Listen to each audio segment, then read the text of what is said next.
শিক্ষার্থীরা কেমন আছো তোমরা? নিশ্চয় ভালো আছো, তাই না? আলহামদুলিল্লাহ, আমিও ভালো আছি। আমি শাহানা আফরোজ ডলি, প্রধান শিক্ষক, এলাঙ্গি সরকারি প্রাথমিক বিদ্যালয়, কোটচাঁদপুর, ঝিনাইদহ। ঝিনাইদহ অনলাইন প্রাইমারি স্কুলের পক্ষ থেকে তোমাদের জানাচ্ছি অনেক অনেক শুভেচ্ছা ও ভালোবাসা। শিক্ষার্থী বন্ধুরা, আমি তোমাদের চতুর্থ শ্রেণীর শিক্ষার্থীদের জন্য বাংলাদেশ বিশ্ব পরিচয়টি নিয়ে হাজির হয়েছি।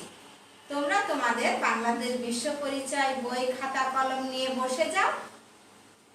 শিক্ষার্থীরা, আজ আমরা যে পাঠটি নেব, এই পাঠ সংশ্লিষ্ট একটি আমরা গান শুনব। কেমন মজা হবে বলো তো? ঠিক বলেছ, খুব মজা হবে। চলো আমরা পাঠে যাওয়ার আগে একটু মজা করে নিই।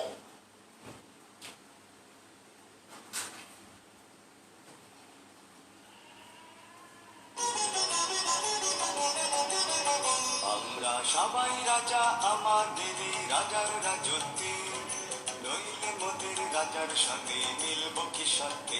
আমরা সবাই রাজা, আমরা সবাই রাজা, আমাদের রাজার রাজত্বে, নইলে মোদের রাজার সঙ্গে মিলব কি সত্যি? আমরা সবাই রাজা।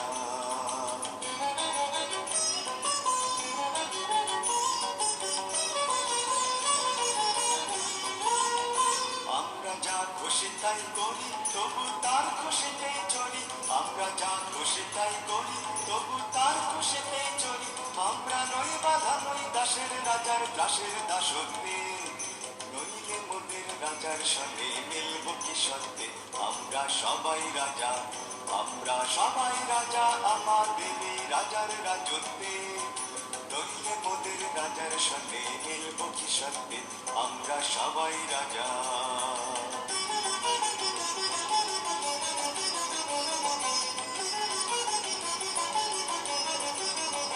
রাজা সবার দেন মান, সে মান আপনি ফিরে পান। ওদের খাটো করে রাখেনি কেউ কোনো অসতে, নইলে মোদের রাজার সঙ্গে মিলব কি সত্যি? আমরা সবাই রাজা, রাজা সবার দেন মান, সে মান আপনি ফিরে পান। ওদের খাটো করে রাখেনি কেউ কোনো অসতে, নইলে মোদের রাজার সঙ্গে মিলব কি সত্যি? আমরা সবাই রাজা। আমরা চলবো আপন মতে, শেষে মিলব তারই পথে। আমরা চলবো আপন মতে। শিক্ষার্থীরা, কেমন লেগেছে তোমাদের? খুব ভালো লেগেছে, তাই না? শিক্ষার্থীরা, তোমরা সবাই এক একজন রাজা, তাই না?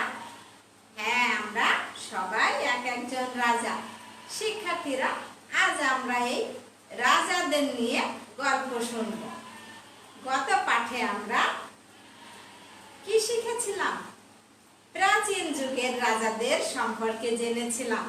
বলো তো, প্রাচীন যুগের কজন রাজা সম্পর্কে গত পাঠে আমরা জেনেছি? 3 জন রাজা সম্পর্কে, তাই না? আজ আমরা মধ্যযুগের 3 জন রাজা সম্পর্কে জানব। শিক্ষার্থীরা, একটা চমক আছে তোমাদের জন্য। সেদিন তোমাদের ছবি দেখিয়েছিলাম, যেদিন প্রাচীন যুগ নিয়ে আলোচনা করেছিলাম। টাকায় 8 মণ চাল পাওয়া যেত। বলেছিলাম আমরা পড়তে পড়তে জেনে যাব কোন যুগে এই টাকায় 8 মণ চাল পাওয়া যেত। শিক্ষার্থীরা, সেই প্রশ্নটির উত্তর তোমরা আজ পেয়ে যাবে। কোন যুগে টাকায় 8 মণ চাল পাওয়া যেত? শিক্ষার্থীরা, আজ আমরা আলোচনা করব আমাদের ইতিহাস অধ্যায়ের পাঠ 2 নিয়ে, মধ্যযুগের ইতিহাস। শিক্ষার্থীরা, তোমরা তোমাদের খাতায় আমাদের ইতিহাস এই অধ্যায়ের পাঠ 2 মধ্যযুগ তোমরা লিখে নাও। আজকের পাঠ 2 মধ্যযুগ। তাহলে মধ্যযুগের 3 জন রাজা সম্পর্কে আজ আমরা জানব। শিক্ষার্থীরা, প্রাচীনকালের পরবর্তী সময়ে, অর্থাৎ আমরা গত পাঠে প্রাচীন যুগ সম্পর্কে জেনেছিলাম। এই প্রাচীন যুগের পরবর্তী সময় হচ্ছে মধ্যযুগ। এই মধ্যযুগের 3 জন রাজা সম্পর্কে এখন আমরা জানব। আরো জানব এই 3 জন রাজা আমলের সামাজিক ও অর্থনৈতিক অবস্থা কেমন ছিল সেই বিষয়ে। শিক্ষার্থীরা, এই যে মধ্যযুগের 3 জন রাজা, এই 3 জন রাজার নাম হচ্ছে শামসুদ্দিন ইলিয়াস শাহ, তারপরে ঈশা খান আর শায়েস্তা খান। শিক্ষার্থীরা, তাহলে শামসুদ্দিন ইলিয়াস শাহ, ঈশা খান, শায়েস্তা খান, এই 3 জন রাজাদের সম্পর্কে চলো আমরা কিছুটা ধারণা নিই। শামসুদ্দিন ইলিয়াস শাহ 14দশ শতকে বাংলার সিংহাসন দখল করেন। তাহলে ইলিয়াস শাহ কত শতকে বাংলার সিংহাসন দখল করেন? 14দশ শতকে।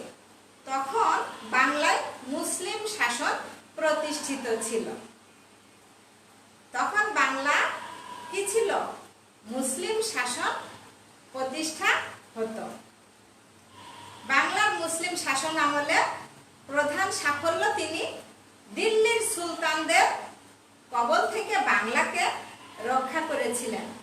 তাহলে তিনি বাংলাকে রক্ষা করেছিলেন শামসুদ্দিন ইলিয়াস শাহ। চলো আমরা ঈশা খাঁ সম্পর্কে জেনে নিই। বাংলার বড় বড় অঞ্চলের জমিদার যারা 12 ভূঁইয়া নামে পরিচিত, তাদের নেতা ছিলেন ঈশা খাঁ। তাহলে 12 ভূঁইয়াদের নেতা ছিলেন ঈশা খাঁ। তিনি সোনারগাঁওয়ের জমিদার ছিলেন। ঈশা খাঁ সোনারগাঁওয়ের জমিদার ছিলেন। বাংলার স্বাধীনতার 16 শতকে দিল্লির মোগল সম্রাট আকবরের সাথে তিনি যুদ্ধ করেন। ঈশা খাঁর মৃত্যুর পূর্ব পর্যন্ত বাংলার মোগলদের অধীনতা তিনি মানেননি। চলো এবার আমরা শায়েস্তা খাঁ সম্পর্কে জেনে নিই। বাংলা মোগলদের অধীনে চলে গেলে 17দশ শতকে মোগলরা শায়েস্তা খানকে বাংলার সুবেদার নিযুক্ত করেন। তার আমলে সুশাসন ছিল। তার আমলে সুশাসন ছিল। সুশাসন মানে সঠিক বিচার কার্য পরিচালিত হতো। কার আমলে? শায়েস্তা খানের আমলে। তিনি একজন ভালো বিচারক ছিলেন, ন্যায়নিষ্ঠ বিচারক ছিলেন। এই সময় এই শায়েস্তা খানের আমলে টাকায় 8 মণ চাল পাওয়া যেত। শিক্ষার্থীরা, তাহলে কোন যুগে কোন রাজার আমলে টাকায় 8 মণ চাল পাওয়া যেত আমরা জেনে গেলাম, তাই না? মধ্যযুগে শায়েস্তা খানের আমলে টাকায় 8 মণ চাল পাওয়া যেত। শিক্ষার্থীরা, এখন আমরা চলো জেনে নিই এই 3 জন রাজার আমলে তাদের সামাজিক অবস্থা কেমন ছিল এবং অর্থনৈতিক অবস্থা কেমন ছিল। বাংলায় তখন হিন্দু, মুসলমান, বৌদ্ধ সহ অন্যান্য সম্প্রদায়ের মানুষ মিলেমিশে বসবাস করত। তাদের সামাজিক অবস্থান খুব ভালো ছিল। হিন্দু, বৌদ্ধ, খ্রিস্টান সব ধর্মের লোকজন কি করত? মিলেমিশে বসবাস করত। কুটির শিল্পে বিখ্যাত ছিল সেই সময়। কারিগররা অত্যন্ত নিপুণতার সাথে কুটির শিল্পের জিনিসপত্র তৈরি করত। তখন কুটির শিল্পে বিখ্যাত ছিল। তাহলে তখনকার সামাজিক অবস্থা কি ছিল? কুটির শিল্পের জন্য বিখ্যাত ছিল। অর্থনৈতিক অবস্থা, অর্থনীতি ছিল সেই সময় কৃষি নির্ভর। কৃষি কাজ করেই মানুষের জীবিকা চলত। কৃষি থেকে উপার্জিত অর্থ দিয়েই তারা তাদের জীবনযাত্রাকে পরিচালিত করত। আমদানি থেকে তখন রপ্তানি দ্রব্য বেশি ছিল। শিক্ষার্থীরা, এখন আমরা চলো পাঠ্য বই থেকে আমরা দেখে নিই, পাঠ্য বইয়ের সঙ্গে পরিচিত হই। শিক্ষার্থীরা, তোমরা তোমাদের বইয়ে